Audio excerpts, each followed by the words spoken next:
They told you a man becomes a man on his own, that all he needs is grit, ambition, discipline, that he can raise himself from the dirt with nothing but a clenched jaw and a fixed gaze. But what they didn't let you know, what they couldn't tell you, is that without a father, a man becomes something else. Not empty, not broken, not even weak. No, something worse. Untethered. He becomes a soul without coordinates, a storm with no center, a question with no context. Soren Kierkegaard warned us, not in loud declarations, but in haunting reflections. He spoke not of war or wealth, not even politics. He spoke of despair. And not the loud kind, not the sobbing or the screaming. He spoke of silent despair. The kind that hides behind achievement, behind charm, behind control. The kind of despair that festers in the man who has never had a father say, "I see you. You matter. You are not alone." The fatherless man doesn't just lack a person. He lacks a pattern, a map, a mirror. He walks through life navigating terrain he's never seen with a compass made of longing and confusion. His masculinity becomes a reaction, not a foundation. He imitates what he thinks strength looks like. Hardness, anger, disconnection. He becomes an animal not because he is savage, but because no one ever taught him how to carry the weight of being human. He isn't lost in the world, he's lost in himself. And here's what makes it worse. The world rewards him for being lost. The fatherless man is often charismatic. He learns quickly how to shift his shape, to read the room, to become what others need, because he never had anyone just let him be. He becomes a master performer. But behind every performance is a silence. Behind every smile is a secret. He keeps people at a distance not because he hates them, but because he's terrified they'll look too closely and see the cracks. He has no template for intimacy, so he replaces intimacy with intensity. Fast love, loud ambition, desperate loyalty. Because if he stops moving, he'll have to feel the ache he spent his whole life outrunning. Kierkegaard called it the sickness unto death, a despair so profound that the person carrying it doesn't even realize they're suffering, because the pain has become normal, because the ache has been there since before memory. The fatherless man thinks he's chasing success, chasing love, chasing purpose, but really, he's chasing a shadow. He's chasing the ghost of a man who was never there. And here's the prophecy no one listened to, that without a father, a man loses his center of gravity. He floats, drifts, or worse, he becomes the kind of man who clings to anything that feels like direction.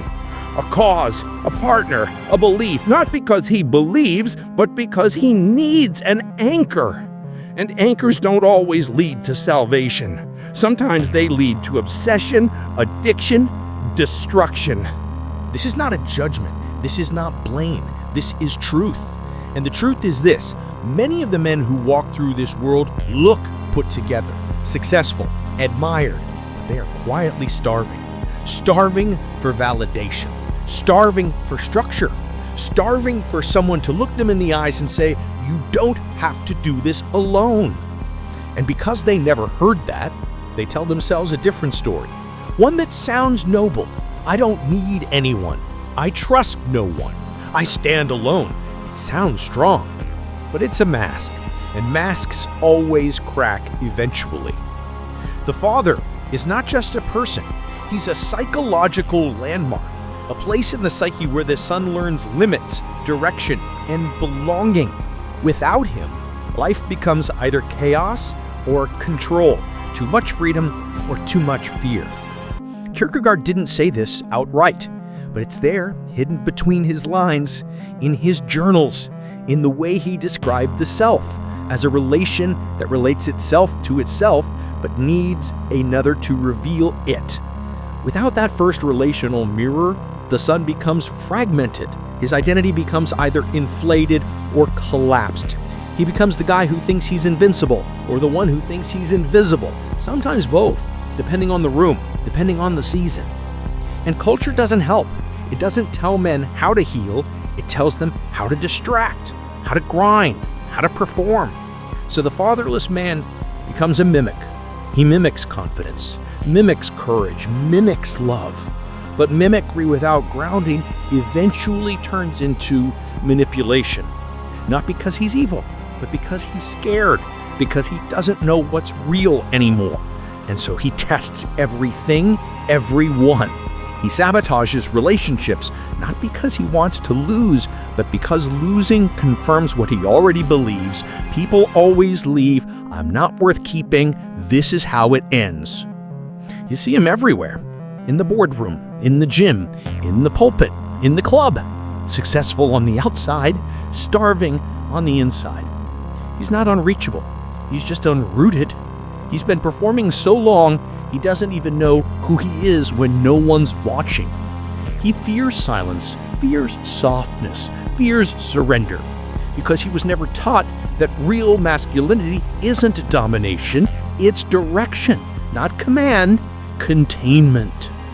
Kierkegaard didn't speak directly to fatherlessness, but he spoke to the human condition that results from it. Despair rooted in disconnection. And here's the thing. If the world keeps ignoring this, keeps pretending these men are okay just because they're functional, then this prophecy will keep unfolding.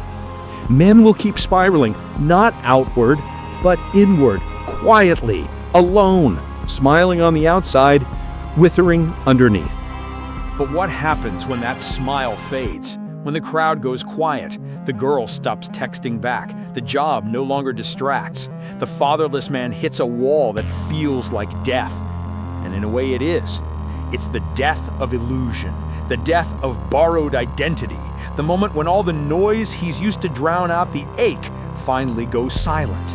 And what he's left with is himself, not the self he performs, the one he avoids, the boy who never heard "I'm proud of you," the boy who never felt protected, who had to become a man before he even understood what that meant.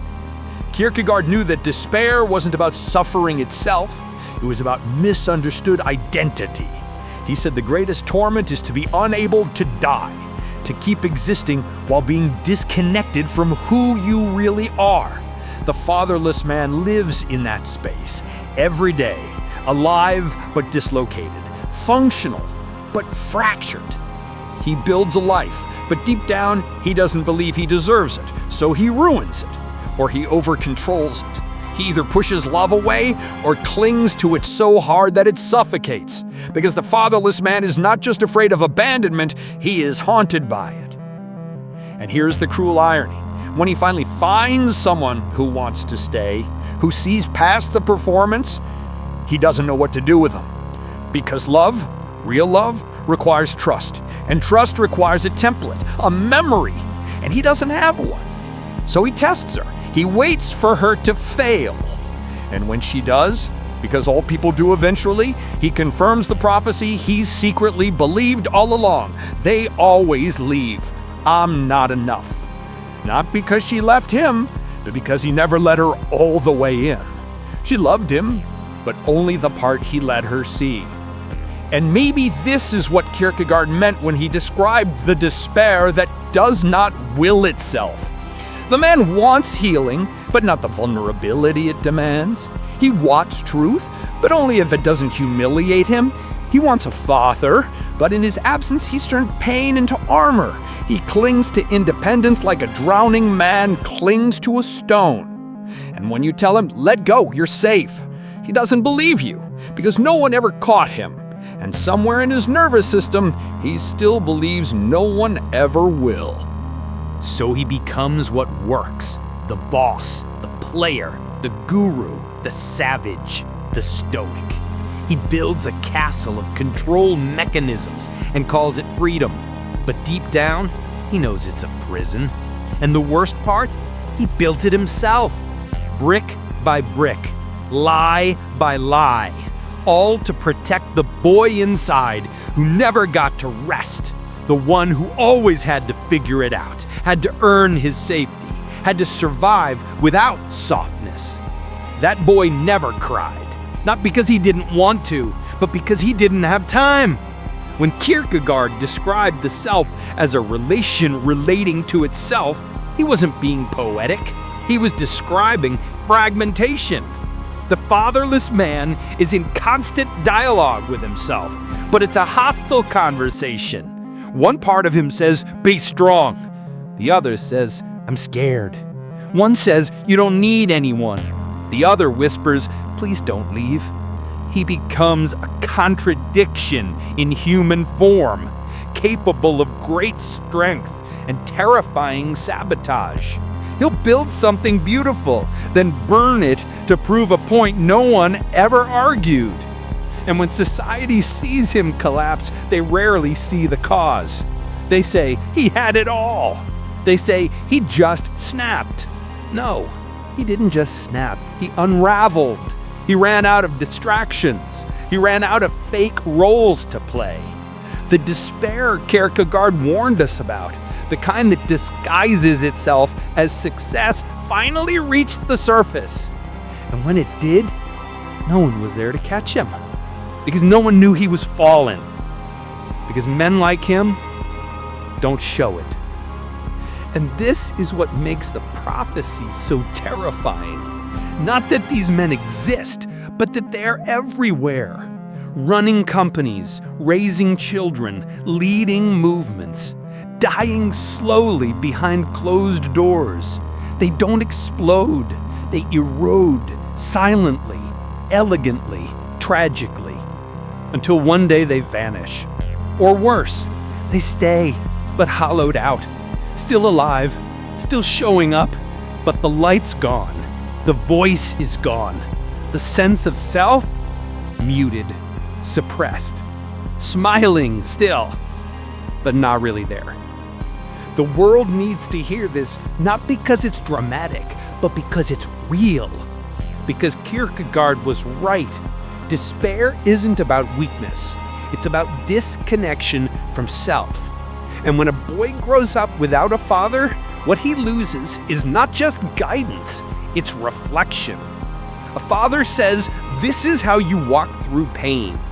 This is how you carry yourself with dignity. This is who you are when life tries to reduce you." Without that voice, the son invents his own, and it's often shaped by trauma, not truth. But there's hope. And Kierkegaard, despite all his melancholy, believed in hope. Not the false hope of positive thinking, the real kind. The kind born of suffering faced head on.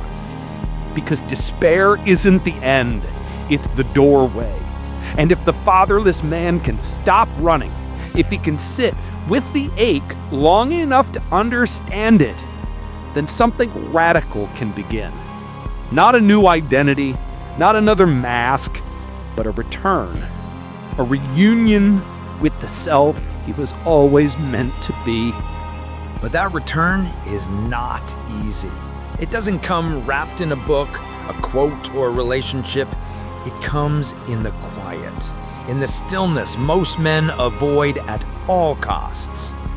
Because stillness is where the ghosts live, the memories, the unmet needs, the boyhood longings that never got voiced. But Kierkegaard would tell you, only when the self is willing to sit with itself, honestly, without escape or distraction, does transformation begin. That's the real initiation. Not the one in movies, not the one with fire and scars and warrior speeches. The real initiation happens when the fatherless man stops asking, "What should I become?" and starts asking, "Who have I always been?" beneath the fear. And yes, it's terrifying. Because to look inward is to dismantle everything he's built to survive. To admit that strength isn't armor, but presence. That manhood isn't conquest, but containment. That power isn't domination, but the ability to stay, to feel, To remain awake even when every nerve in your body says run. When Kierkegaard said that despair was the sickness unto death, he didn't mean despair kills you in the flesh. He meant it kills the self, the authentic self. The self that was meant to live freely but got buried under years of pretending. Pretending to be fine, pretending to be tough, pretending to be self-sufficient when all he really wanted was someone to say, "You don't have to do this alone anymore." But this is the forgotten prophecy, that in the absence of fathers, men will forget how to be sons. And when a man forgets how to be a son, he forgets how to trust, how to receive, how to lean. He becomes addicted to independence, not because he's whole, but because he's convinced dependence means weakness. He doesn't understand that the strongest trees are the ones that learned how to bend without breaking. That stillness is not paralysis, it's power under control. It's not dramatic. It's not even visible most of the time. It's subtle. It looks like staying when he wants to ghost. It looks like telling the truth when lying would be easier. It looks like saying, "I don't know how to do this," and allowing that to be enough. It looks like letting go of the roles he's used to feel valuable and choosing to be real, even if that realness costs him admiration, even if it costs him approval. Because for the first time, he's not chasing applause, he's chasing wholeness. It's slow, sometimes agonizingly slow, but it's sacred. Because every time he tells the truth, instead of performing, the ghost of his past loses power. Every time he forgives his father, not excuses, forgives, he reclaims territory in his soul. And every time he chooses to stay emotionally present in relationships, even when it burns, he breaks the cycle. The legacy of absence ends with him. Kierkegaard would call this becoming a self in front of God, which is another way of saying standing naked before the mystery with no title, no mask, no false strength, just you, as you are, with your flaws, your ache, your confusion. And somehow that becomes enough. Not because you fixed everything, but because you stopped running. You stopped outsourcing your worth. You stopped making your pain someone else's responsibility to fix. You faced it. And that in itself is holy. The fatherless man does not need to stay lost. He does not need to stay hardened. He does not need to stay fragmented. But he does need to wake up. To stop waiting for someone to rescue him, to stop playing the hero in a script he never wrote, and instead become the author. To rewrite the myth, not from bitterness, but from clarity. You are not the absence that shaped you. You are the awareness that can now shape yourself. And maybe this is what Kierkegaard meant all along, that the sickness unto death isn't merely despair, it's the refusal to wake up from illusion, the refusal to see that love, truth, identity, these are not things we stumble into, they are things we build day by day from the rubble of what we never got. And the tools, they're already in your hands, even if no one showed you how to use them. So now the question isn't, why didn't he stay? The question is, will I? Will I stay present? Will I stay honest? Will I stay with myself even when it hurts? Because the only way out of the wilderness is through it. And the only way to stop being a lost animal is to remember you're a man. One becoming whole. One choosing awareness over illusion. One choosing, finally, to come home. If this touched something real in you, don't run from it. Don't distract yourself. Sit in it, breathe in it, and then when you're ready, take the next step, whatever that means for you. Not because you have to prove anything, but because you're tired of being the ghost of who you could have been. It's time. It's not too late. You're not too far gone. And you're not alone. Not anymore.